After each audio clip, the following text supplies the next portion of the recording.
Hello and welcome to the Fishing Guide Podcast. I'm your host, Brad Wiegmann. We are here with Travis Harriman, and he is here with his trophy. And so the great thing is you've been here before, but you're back, and now tell us why you're back. Tell us what you brought, too. I'm a repeat offender, which is a good thing in this sense. So, here with the trophy. I was fortunate enough to pull off the win at the last Toyota Series Plains event up at Lake of the Ozarks this fall. That qualified me for the Table Rock Championship, the Table Rock Toyota Series Championship. But I went up to that tournament kind of back against the wall, knowing I needed to have a really good finish or win one. Right. Because the automatic win and you're in format. So was very fortunate enough to pull off the win, even with just one fish on the last day. But I guess if you make all the right decisions the first 2 days, you can afford to make a few wrong decisions on the last day. You were going. That's what I got. You were catching them day 1 and 2. People were just probably wondering if you were just going to really, really walk away with that. Yeah. So how many pounds did you win by? 1 pound, 2 ounces, 3 ounces, something like that. Yeah. What is it like knowingly when you go into that third day that you just need to catch one fish, but normally you're talking about like you were catching multiple fish every day of the tournament. Oh, yeah. So I was catching probably 12 to 15 keepers a day. The numbers was not my biggest concern that last day, and there's a lot of local guys there that were breathing down my neck. I mean, I had I think almost a 5-pound lead going into day 3, but still yet, I mean, there were some really big names right behind me, and I knew that I thought you can't afford to stumble here, and thankfully I made enough of the right decisions going into the first 2 days, so it afforded me a little bit of luxury that last day. But about 3 o'clock when I checked in, I was about as low as you could possibly get. I thought I had squandered the ultimate opportunity. I thought, here it is right in front of me. It's mine for the taking, and I've let this one slip away. I've knocked on the door of multiple different first place finishes on the MLF side. I've got so many, not so many. I've got a couple second and fourth place trophies, and I was like, man, I'm ready for one of the big ones. You want it so hard and you put all the work in, and that's the thing about fishing.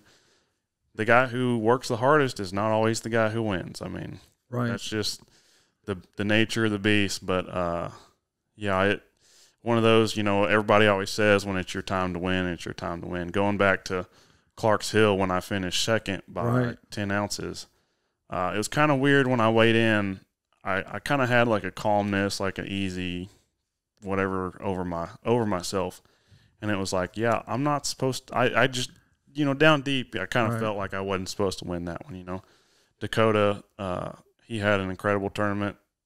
Caught an 8-pounder that he broke off the cast before. The very last day, I'd made up the difference the lead that he had with my big bag on the last day, and on the live, I've watched it back. It's every time I watch it, I'm still cheering, hoping that fish comes off. But he made a crucial late cold that made all the difference and all that. So anyway, to go back to Lake of the Ozarks, when it's your time, it is your time, and I'm walking testimony that it's hard to mess it up when you're supposed to win, because even if you only bring in one on the last day, if you've done all the right things leading up to it, it all works out how it's supposed to work out. So last year when you were fishing Major League Fishing, you're fishing the Toyota Invitationals. Were you fishing other stuff too? Or I fished what were you fishing? The Tackle Warehouse Invitationals and the Toyota Series.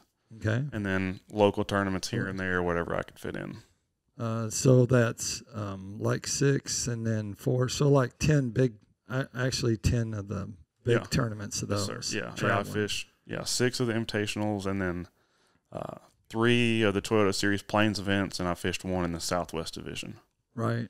So that's a lot of traveling. It's a pretty good bit, but this year. I know we did a podcast before the season, and if you'd have told me then, how my year would have went by, I would have. There's no way. The first year, they're not. You're rookie year is not supposed to go as well as mine did this year. So yeah, Clark's Hill was pretty good. Clark's Hill was thought pretty you good. were going to win that one.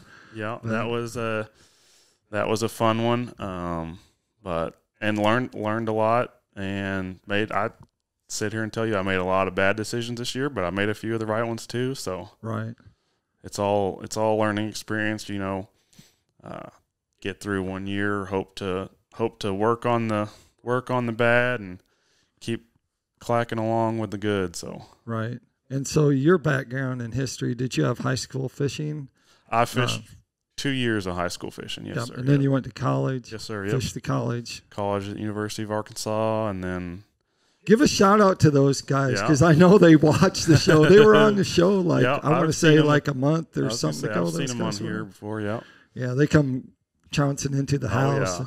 It's kind of cold out on Beaver Lake this morning. It's like 30-some degrees. I did just see a boat go by. Yeah, but, there's somebody out there fishing. They're still biting out there. Oh, they're biting out there. It gets good in those Ozark reservoirs. Well, I used to really, so growing up, I used to really not like fall fishing. Right. But anymore now, I'm like, hey, I'm ready for deer season. Not to go deer hunting, but to get people off the lakes, and it gets cooler and gets the pleasure boats off, and you can kind of run around and do your own thing. And some of the best days I've had have been in the fall and the wintertime fishing. Yeah. You might see 2 other boats out there. There was a day last winter. Nasty. It was snowing, sleeting, the deck's covered in ice, and we caught them all day long. I never saw another boat out there.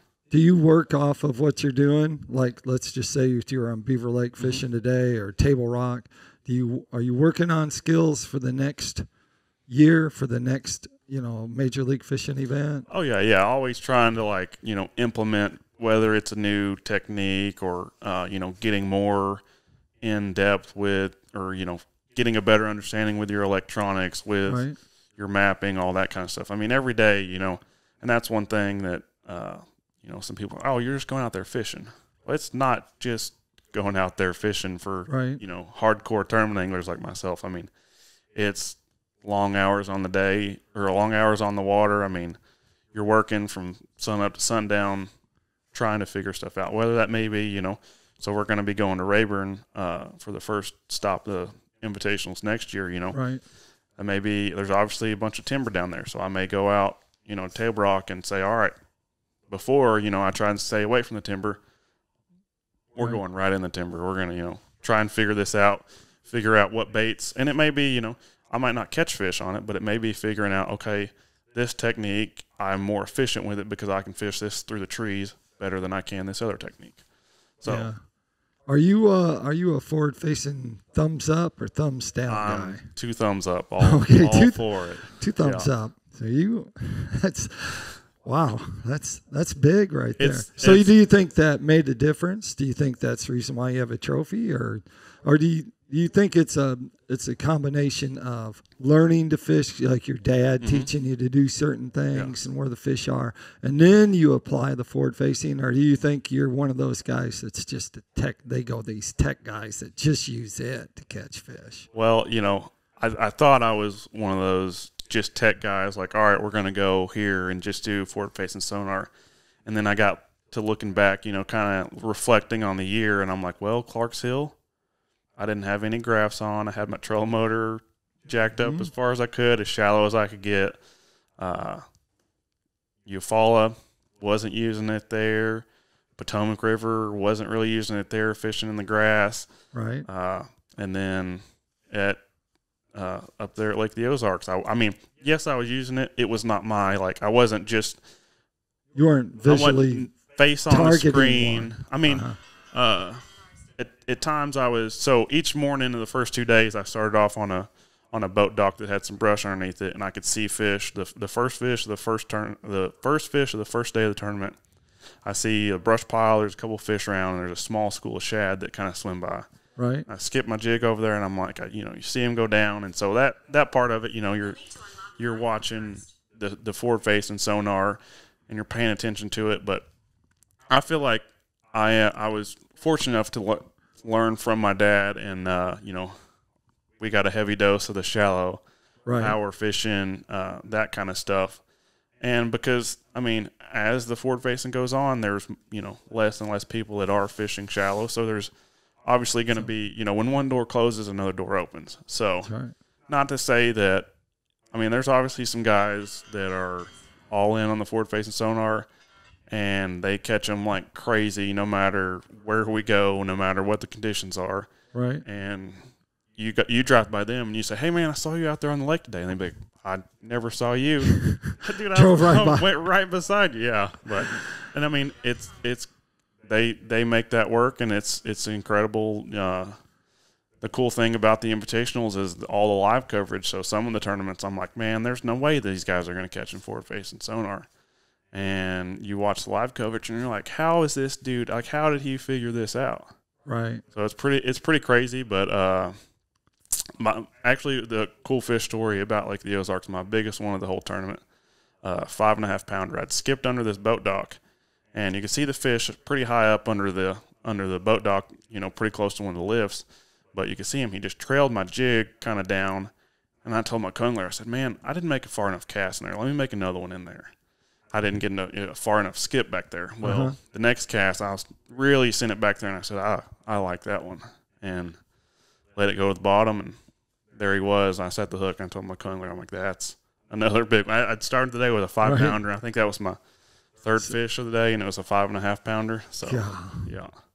And that's what, I mean, and that's all in this stuff October on Lake of the Ozarks, too. Let's explain. That's sometimes not a good time to be there for big bags. There had been a lot of pressure. There was a Bassmaster Open there. There was, I think, an MLF, the BFL Super tournament was there. I mean, other team tournaments. It seems like all the big team tournaments down here have got a championship on Lake of the Ozarks in the month September, October, November. Right. So dog days of summer. It was heavily pressured, and I was fortunate enough to just find an area that it seemed like, Lake of the Ozarks is just full of bass. I mean, from dam to dam, it's got bass everywhere. Because no one fishes there during the summer. No one's that crazy. They don't have tournaments there. They get a summer off from the bass fishermen. They get plenty of boat waves from the other people, but they kind of get a little break of the fishing in the summertime. But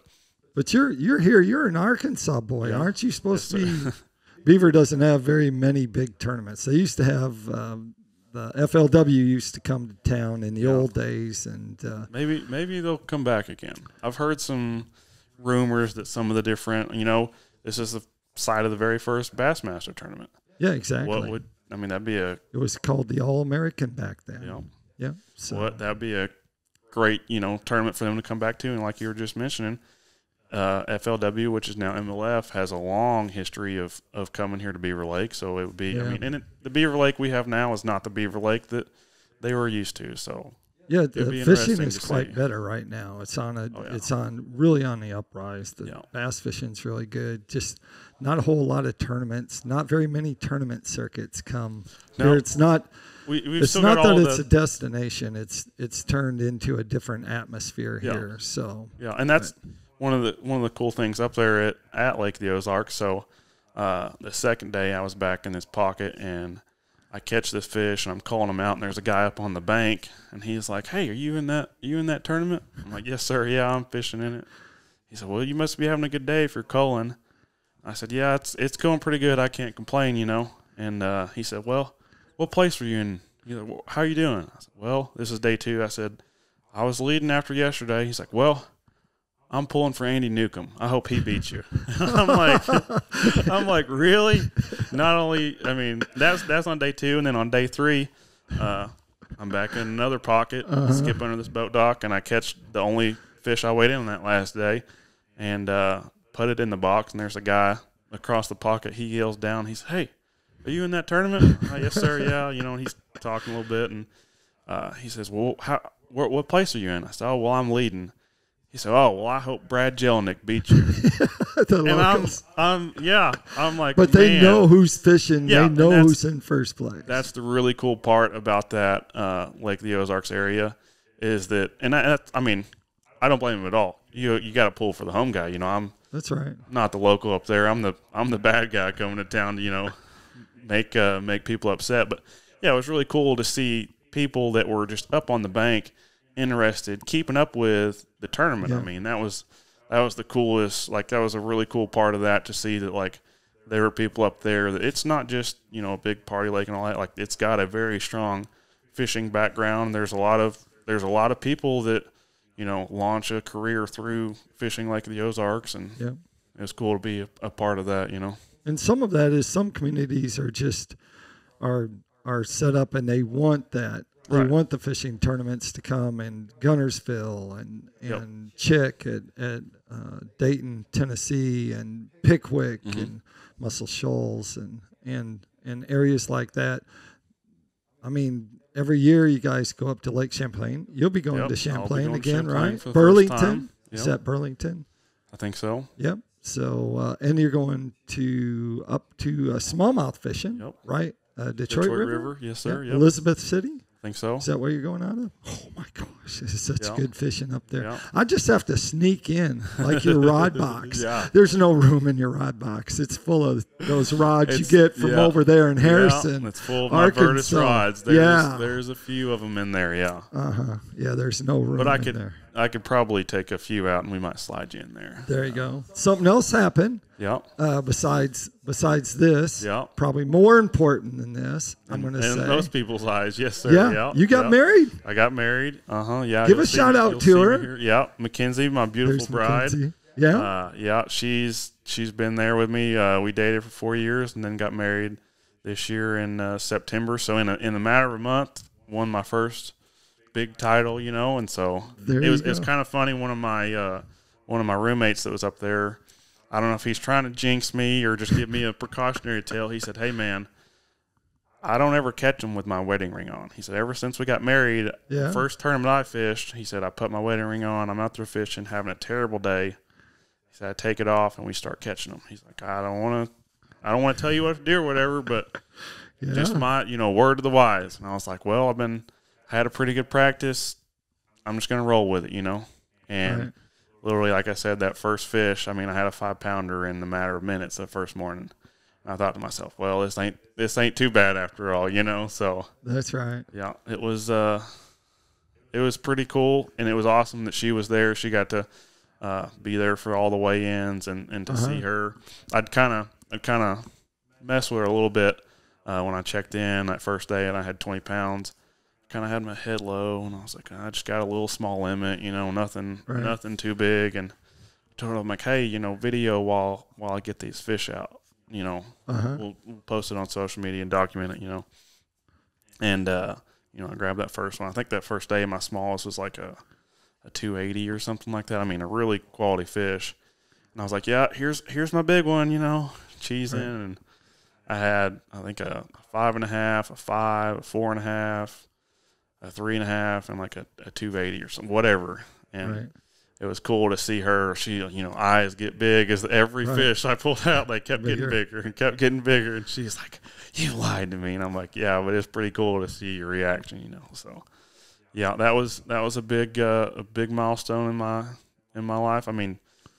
Every year it seems like you get through the year and you look back and you're like, man, that was the best year that I've had my entire life, fishing wise, personal life, all that stuff. And then it's like, how does it ever get better? And I hope to just keep riding the train. That's right. Ride that wave. Ride it as long as you can. It was an incredible year this year. I made a lot of new friends, met a lot of cool people. That's, one of the great things about traveling around. Got to give a shout out to my buddies, Scotty Lyons and Connor Cunningham. We met Connor down at Clark's Hill, and he traveled with us the rest of the way. I started out traveling with Scotty, and we roped Connor into it. And it's cool traveling around with guys like that are like minded, and they push you to do better at all these events. It's kind of funny. Connor, every time he said, "Man, just hope I make it to next year. I just hope I make it to next year." And it kind of it gets contagious. You're like, man, I just want to get to next year. I just want to do it again one more year. Do it again one more year. Right. And so it's cool. Scotty's been doing it year after year. Yeah, after Scotty. Year. He brings the he brings the knowledge to it that Connor and I, that was our first year traveling like that. It was Scotty's first year traveling to that level, but yeah, Scotty's been fishing all the. I mean, he talks about fishing the red mans and all that kind of stuff. Dude, he's always down at Rayburn. Oh yeah, cashing a check at Rayburn. He was already putting in the work down there last week. I mean, Thanksgiving Day, he's sending Connor and I. We got a group text, and he's like, "Look at here, boys. Look at this one." Mm-hmm. So he's. If I had to bet on someone, not myself, down at Rayburn, because you always want to bet. Always want to bet on yourself. Right. Push yourself. Scotty he'd be a hard one not to pull for. He should be in the top 10. The first place I ever met Scotty Valines was down at Sam Rayburn, and he finished, I think, third in a Toyota Series event. Yep. I think I met him down on Sam Rayburn too, traveling, probably fishing some co-anglers. He says, "Man, I ain't going up there to those other lakes. I'll drive down here to Rayburn." Yeah, I think that they've probably got some highways named after him between Ponca, Arkansas, and Sam Rayburn. So Ponca is a town, in case you're wondering. Yep. But that takes us to Tackle Time. Tackle Time sponsored by PICO Lures. PICO Lures has a complete line of hard and soft baits. They have a whole line of lures that will catch fish if you're out bass fishing, say. But check them out. They got, like I said, hard and soft at picolures.com. Tell us a little bit about your fishing rods in Arkansas, because the reason why is because it's in Arkansas, and we're here in Northwest Arkansas. Yeah. So I was very fortunate enough to have a partnership with Virtus Rods, manufactured right there in Harrison. Virtus Rods and Jewel Bait Company. They're a great company. I mean, the rods are super durable, super light. I never broke a rod all year long. I did smash the cork on one, but that was because I was trying to dodge some lightning bolts. But, I mean, fantastic rods. They're coming out with some new ones we're working on. It's great stuff. I mean, I have yet to fish with a lighter, more sensitive rod than those. And I think that, I credited my year to having those rods. I mean, up there at Lake the Ozarks, my favorite rod all week was the 7-foot Titan, which is a heavy 7-foot rod. And if you're going to fish any dock lakes, that's the rod. That is absolutely the rod that I would have on deck, because taking that half-ounce J-lock jig and just skipping that as far back under the docks as you could get it. And then that rod, being able to get in tight with the boat docks, because up there, I mean, a lot of times there's a boat dock just about as far apart as you and I are sitting here. I mean, they're boat dock. If you've got a mile of shoreline, you might have, a couple hundred yards that doesn't have a boat dock on it. Yep. But, those Virtus rods, they really helped me out this year. And those jewel jigs, that's what I caught all my fish. Everything came on a jewel jig to win the that you won the tournament on. Yeah. Starting in the mornings, I was throwing a 3/4 ounce jig in the deeper docks and in the deeper brush piles. And then as the day went on, the bluegill and the shad and stuff would get shallow, and you just follow them back with a half-ounce J-lock and put that jig where the sun don't shine. And I was fortunate. I only lost one fish, and that was on the last day. It was probably like 2.5, 3-pounder. Right. But outside of that, I fished clean. And, I mean, when you're dock fishing, your rod is absolutely imperative. I mean, if you have a rod that's too long, it's not stiff enough, doesn't have the power you need, I mean, those fish, and that's another thing. Up there at Lake the Ozarks, those fish do not like being caught. I mean, they are some of the meanest ones around. And, I mean, you set the hook with that Titan and put them in the boat. There you go. I was throwing 25-pound line, so it wasn't like, you're not worried about your line breaking. A lot of times those fish, it seemed like up there they were more on a reaction bite. It was more, a lot of times you get your bite on the fall. So it was hit them with all you got and see who's a little bit bigger and badder that time, But there you go. It was a fun time, and yeah, hopefully we continue this and we get to do a couple more of these next year. There you go. Hopefully. So that's what we look forward to. That ends the show. Like I always like to end the show. Make sure you keep your hook sharp, your lures in the water.